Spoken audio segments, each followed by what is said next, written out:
अभी आपने ऑथर्स को सुना, दोनों को इतना अच्छे तरीके से रख रहे थे और किताब का टाइटल भी बहुत अच्छा है कि लिविंग द विवेकानंद वे। कितना प्रासंगिक है, कितना आवश्यक है, इन्होंने बहुत अच्छे तरीके से रखा। मैं इसके लिए डॉक्टर अनन्या अवस्थी और निखिल यादव दोनों को बधाई दूंगा और चाहूंगा कि ये किताब युवा मनों के बीच में जाए, उनके जीवन को एक इससे आधार मिले, एक दिशा मिले। यही लिखने का कारण है और अगर ऐसा होगा तो लिखने का काम भी सार्थक होगा। पर लिविंग विवेकानंद वे तो मन में एक ख्याल आता है कि विवेकानंद जी का जो जन्म हुआ 12 जनवरी 1963 को हुआ और 4 जुलाई 1902 को कलकत्ता में जन्म हुआ और 4 जुलाई 1902 को बेलूर मठ में उनका स्वर्गवास हुआ। केवल 39 वर्ष वो यहां धरती पर रहे और इस 39 वर्ष में भी अगर सबसे प्रभावशाली जो उनका समय रहा होगा वो 10-15 साल का समय है। तो एक मन में मेरे बहुत बार बात आती है कि 39 वर्ष में, जिसमें से कि काम करने का समय 10-15 वर्ष का, कि कोई विवेकानंद कैसे बन सकता है। और उसके बाद में, उनके जाने के इतने वर्ष के बाद में, 2 भारत के यंग ब्राइट माइंड्स पुस्तक लिखते हैं कि लिविंग द विवेकानंद वे, ताकि जो नई जनरेशन है विवेकानंद जी के जीवन से प्रभावित होकर वैसा जीवन जीना चाहे।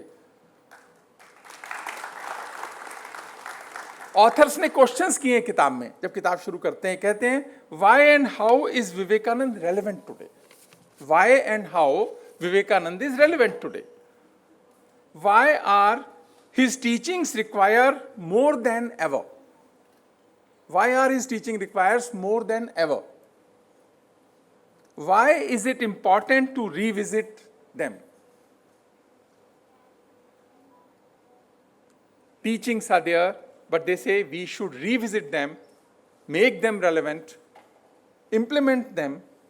तो मन में एक बार फिर से सवाल आया कि विवेकानंद होने का मतलब क्या है।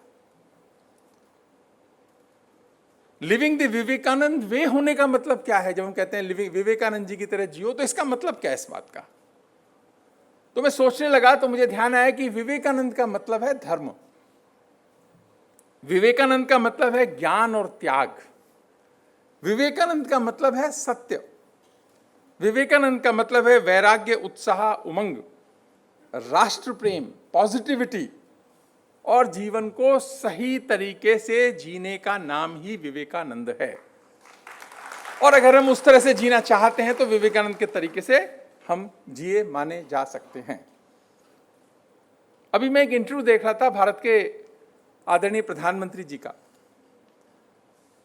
उसमें प्रधानमंत्री जी बता रहे हैं कि उन्होंने कहा कि उनकी मां से मैंने कहा कि मां मुझे कुछ दो, तो मां ने मुझे एक सीख दी कि मां ने अभी आया इंटरव्यू उनका कि मां ने मुझे सीख दी। क्या सीख दी? कि कर्म करो बुद्धि से, कर्म करो बुद्धि से, जीवन जियो शुद्धि से। और यही है विवेकानंद होने का मतलब कि कर्म करो बुद्धि से, जीवन जियो शुद्धि से। मैथिली शरण गुप्त ने भारत भारती लिखी, उन्होंने भी उसमें विवेकानंद को कोट किया है, क्योंकि विवेकानंद का जो प्रभाव क्षेत्र था वो भारत तक ही नहीं था, वो पश्चिम के देशों में भी एक बहुत बड़ा प्रभाव आया। तो मैथिली शरण गुप्त ने भारत भारती को मैं कोट करना चाहूंगा कि शैशव अवस्था में देश प्रायः जिस समय सब व्याप्त थे, शैशव अवस्था में देश प्रायः जिस समय सब व्याप्त थे, निश्चेष विषयों में तभी हम प्रौढ़ता को प्राप्त थे। संसार को पहले हमी ने ज्ञान शिक्षा दान की, आचार की, व्यापार की, व्यवहार की, विज्ञान की। ये भारत की ताकत थी। वो आगे कहते हैं ये ठीक है कि पश्चिम बहुत कर रहा उत्कर्ष है, ये ठीक है कि पश्चिम बहुत कर रहा उत्कर्ष है, पर उसका पूर्व गुरु यह वृद्ध भारतवर्ष है। जाकर विवेकानंद सम साधुजन इस देश से, करते रहे हैं कृत कृत्य अब भी अतुल उपदेश से। 1913 में लिखा। विवेकानंद जी तो कुछ साल पहले चले गए थे। यानी विवेकानंद जी का जो प्रभाव था आपको भारत भारती में भी मिला कि जाकर विवेकानंद सम साधुजन इस देश से, करते रहे हैं कृतकृत्य अब भी अतुल उपदेश से। इस पुस्तक में विवेकानंद जी को कोट करना चाहूंगा, जो ऑथर्स ने लिखा कि Vivekananda said all power is within you,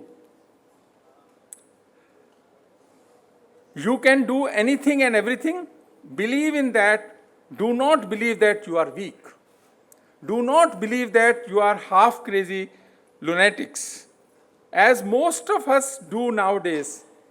You can do anything and everything without even the guidance of anyone. All power is there, stand up and express the divinity within you, unquote. कि सब power आपके अंदर है, आपको अपने को पहचान के उसको करना है। और 12 जनवरी 2025 को भारत के प्रधानमंत्री जी ने कहा, 163वीं जयंती पर विकसित भारत यंग लीडर्स डायलॉग 2025 को संबोधित करते हुए उन्होंने कहा कि स्वामी विवेकानंद जी देश के नौजवानों पर बहुत भरोसा था। स्वामी जी कहते थे कि मेरा विश्वास युवा पीढ़ी में है, नई पीढ़ी में है। स्वामी जी कहते थे मेरे कार्यकर्ता नौजवान पीढ़ी से आएंगे और हर समस्या का समाधान निकालेंगे। जैसे विवेकानंद जी का आप पर भरोसा था, मेरा विवेकानंद जी पर भरोसा है, मुझे उनकी कही हर बात पर भरोसा है, अनकोट। ये प्रधानमंत्री का, मुझे विवेकानंद जी की कही हर बात पर भरोसा है और हमें भारत के प्रधानमंत्री पर भरोसा है, और हमें भारत के प्रधानमंत्री पर भरोसा है कि उन्होंने सही कहा। तो विवेकानंद जी ने जब कहा कि भारत के लोगों को, भारतीयों को लो सेल्फ एस्टीम से बाहर आना है, we are not second to anyone, if others can do it we can also do it. ये आत्मविश्वास का भाव, स्वाभिमान जगाने का भारत, और उस काल में जब भारत निराशा के दौर से चल रहा था, ऐसे समय में जो आवाज आई, विवेकानंद जी ने आत्मविश्वास भरने का प्रयास किया कि उठो जागो और तब तक न रुको जब तक लक्ष्य प्राप्त न हो। यह मंत्र दिया विवेकानंद जी ने। तो कोई नरेंद्र नाथ से विवेकानंद यूं ही नहीं बन जाता, कुछ उसको अलग तो करना ही पड़ता है, और अलग होता है तो वो विवेकानंद बनता है। शिकागो की वर्ल्ड पार्लियामेंट ऑफ रिलीजन्स में उनका भाषण का जिक्र अक्सर आता है, और उन्होंने बहुत अच्छा वहां बोला भी। उसमें तत्व भी था, उसमें प्रेरणा भी थी, और न जाने कितने लोगों को उन्होंने प्रभावित भी किया उससे। तो एक बात मन में आती है कि विवेकानंद ने में क्या ऐसा सम्मोहन था कि विदेश जाकर छोटी सी उम्र में इतना सारा प्रभावित किया। ये ताकत थी उनकी शिक्षा की, उस समय अच्छे पढ़े लिखे आदमी थे विवेकानंद जी। ये ताकत थी उनकी शिक्षा की, ये ताकत थी उनके ज्ञान की, ये ताकत थी उनके राष्ट्र के प्रेम की, ये ताकत थी सनातन की, और ये ताकत थी भारत की, जिसको कि विवेकानंद जी ने रिप्रेजेंट किया। इसी कारण से अभी ऑथर ने ठीक कहा कि जो उनके लिए रिकमेंडेशन लेटर दिया गया, हार्वर्ड यूनिवर्सिटी के ग्रीक के professor mister John Henry Wright ने, उन्होंने क्या कहा, here is a man who is more learned than all our learned professors put together. कितने प्रभावित हुए होंगे वो उनसे, क्या सम्मोहन की शक्ति रही होगी, क्या ज्ञान की शक्ति रही होगी। ये एक बहुत बड़ी बात है। और सबसे अच्छी बात पता है क्या विवेकानंद जी की थी, उनमें ओपननेस थी। उन्होंने he passionately read both Indian and western literature throughout his undergraduate years. He did not limit himself to his textbooks and perceived the university examinations as just a medium of earned credentials. He studied Indian literature, he studied European literature, he studied history of Europe also, to understand what is happening in other parts of the world. तो openness and acceptance ने उनको विवेकानंद बनाया। भारत के दर्शन को और भारतीय संस्कृति को वो विदेश लेकर गए।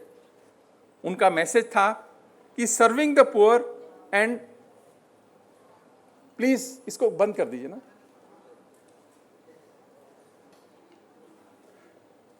उनका मैसेज था, serving the poor and down रॉटन is the highest form of worship. सुनने में छोटी बात लगती है, बट बहुत बड़ी और गहरी बात है ये। He urge people to work with the utmost dedication and commitment, as if the entire burden of nation's progress rested on their shoulders. Lastly, he said, do not blame others for your failures. अगर living the Vivekananda वे, तो दूसरों में कारण न ढूंढो अपने fail होने का या परेशान होने का, अपने अंदर ढूंढो अपने को इम्प्रूव करोगे तो आपकी ज़िंदगी अपने आप इम्प्रूव होगी। So living the Vivekananda way is a book for every son and daughters of this great nation. इसको पढ़ो, रीड, अंडरस्टैंड, पर इतने से भी कुछ नहीं होगा, उसमें से थोड़ा इम्प्लीमेंट करें। रीड, अंडरस्टैंड और उसमें थोड़ा इम्प्लीमेंट भी करें। स्वामी रामदेव कहते हैं ना कि योग सुनने से कुछ नहीं होगा, करने से होगा। तो इसमें से कुछ अच्छी बातें अपने जीवन में हम इम्प्लीमेंट करेंगे तो वो जो प्रकाश है वो हमारे अंदर भी आएगा और उससे हम लोगों के लिए अच्छा कर पाएंगे, क्योंकि दूसरों के लिए अच्छा करेंगे तो हमारे लिए कहीं ना कहीं अच्छा होगा। इस भाव का निर्माण हमें करना चाहिए और ये यूनिवर्सल ट्रुथ है, ये यूनिवर्सल लॉ है कि आप किसी के लिए अच्छा करते हैं तो आपके लिए कहीं ना कहीं अच्छा होता ही है। बच्चों जितने बैठे हैं इस बात को ध्यान रखें, अच्छा मन बनाएंगे, यही विवेकानंद होने का और विवेकानंद की तरह जीने का माध्यम है, तरीका है। और आपको ये किताब बहुत शुभ हो, इसको जरूर पढ़िएगा, ऐसा मेरा आपसे आग्रह है।